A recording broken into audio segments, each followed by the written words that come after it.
తెలంగాణలో వేడుక ఏదైనా నాన్ వెజ్ ఖచ్చితంగా ఉండాల్సిందే. దావత్ అంటే మటన్, చికెన్ లాంటివి తినాల్సిందే.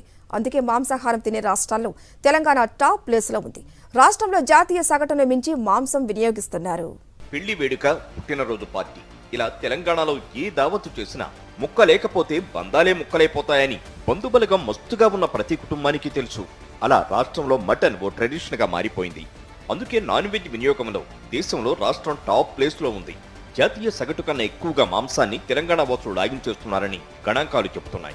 దేశంలో 70% పైగా ప్రజలు మాంసాహారాన్ని ఇష్టపడుతున్నారని జాతీయ కుటుంబ ఆరోగ్య సర్వేలో తేలింది. దేశంలో 16.6% మంది పురుషులు, 29.4% మంది మహిళలు తప్ప మిగిలిన వారంతా నాన్ వెజ్ ప్రియులేనని సర్వే చెబుతోంది. ప్రతి ముగ్గురిలో ఇద్దరు మాంసం తినేవారేనని సర్వే తేల్చింది. దేశవ్యాప్తంగా మాంసాహారం తినే రాష్ట్రాల్లో 98.7%తో తెలంగాణ అగ్రస్థానంలో ఉంది. పశ్చిమ బెంగాల్ 98.55%